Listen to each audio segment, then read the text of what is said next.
Someone you trusted completely broke you. Not a stranger, not an enemy. Someone you let in. Someone you gave your time, your loyalty, your silence, your secrets. And they took everything you offered and used it against you. And now, you're sitting with that. Replaying conversations, wondering what you missed, wondering why you weren't enough, wondering if you'll ever trust anyone again. This video is for you. The worst part isn't even what they did. The worst part is what it did to you on the inside. You used to be open. You used to give people the benefit of the doubt. You used to believe that if you treated people well, they would treat you the same way. And then one person, maybe one you loved deeply, proved that wrong in the most painful way possible. So now you're different, quieter, more guarded. You smile, but something behind your eyes has changed. You're still functioning, still showing up, but inside, you're carrying something heavy that nobody around you fully understands. You don't need someone to tell you to move on. You need someone to tell you how to make sure this never destroys you again. That's what this is. The Stoic philosophers understood something about pain that most people never figure out.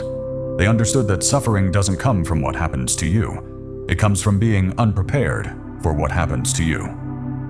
Marcus Aurelius, Epictetus, Seneca. These were not men who lived soft lives.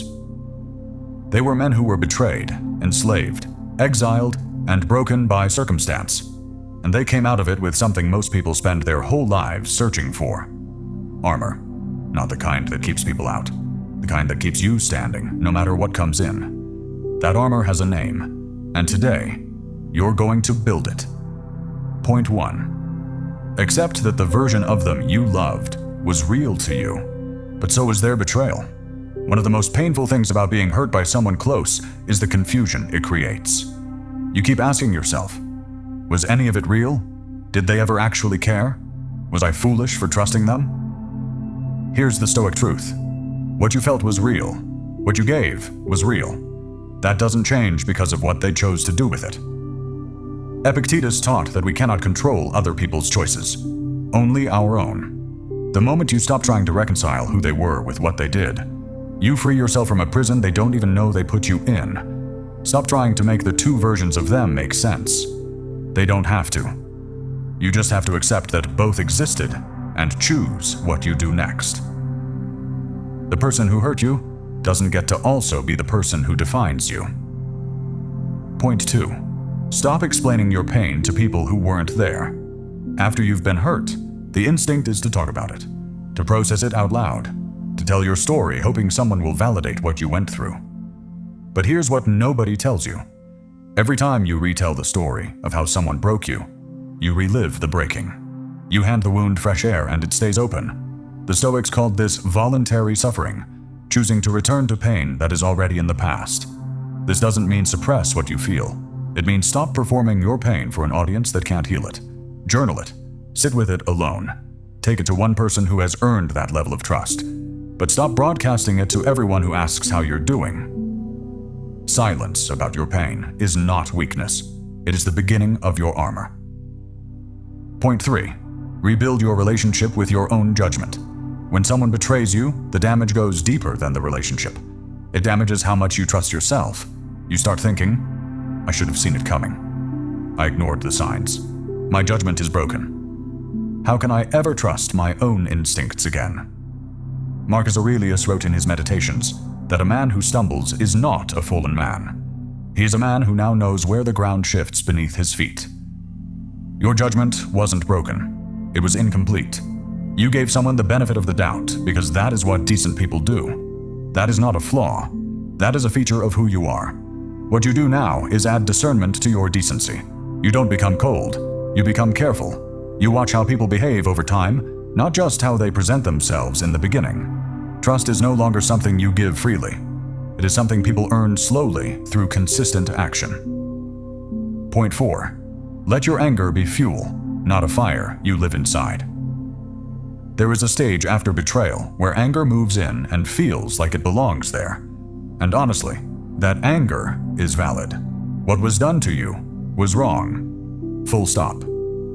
But the Stoics made a critical distinction between feeling anger and being ruled by anger. Seneca wrote that anger is like picking up a hot coal to throw at someone else. You are the one who gets burned first. The person who hurt you has probably moved on. They are living their life.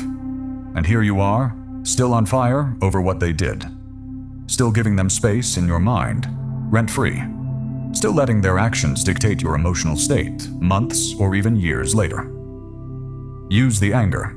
Let it push you to grow, to build, to become someone they could never imagine you becoming. Then put it down. The best thing your pain can become is the reason you outgrow everyone who underestimated you.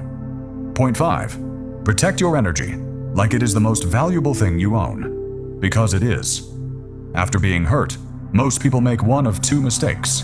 They either let everyone in because they're desperate for connection, or they let no one in because they're terrified of being hurt again. The Stoic way is neither of those extremes. Epictetus taught the discipline of desire, the practice of being intentional about what you allow into your life. Your energy, your time, your emotional availability. These are finite. They are your most precious resources. Not everyone deserves access to them. Start paying attention to how you feel after spending time with certain people. Do you feel drained, or do you feel alive? Do you feel seen, or do you feel used? Do you feel safe, or do you feel like you have to perform? Those feelings are data. Use them. You are not obligated to keep giving access to people who consistently leave you emptier than they found you. Point 6.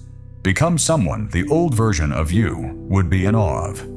This is the final stage of becoming emotionally untouchable, and it is the most powerful. Most people who get hurt spend their energy trying to get back to who they were before. Before the betrayal, before the pain, before everything changed. But the Stoics never chased who they were before. They asked, who can I become because of this? Marcus Aurelius faced betrayal, loss, and the weight of an empire on his shoulders. He didn't try to go back. He forged forward. And he documented every step of that forging in Meditations, a book he never even intended for anyone else to read. The person who hurt you cracked you open. That is not a death. That is an excavation. Something stronger is being uncovered underneath everything that broke. You are not who you were before they hurt you. You are becoming someone they do not have the range to understand. Emotionally untouchable doesn't mean you feel nothing. It means what other people do can no longer stop you. You came into this video hurt. Maybe you've been carrying this for weeks, maybe months, maybe longer than you want to admit. But you're still here, still seeking, still trying to understand and grow instead of just surviving. That is not weakness. That is exactly what the Stoics were talking about when they spoke of resilience. The person who hurt you did not break you permanently. They broke the version of you that didn't yet have armor. That version is gone now, and what is being built in its place is something they will never be able to touch again. You don't need their apology. You don't need their explanation. You don't need them to understand what they did. You just need to keep going. And you already are.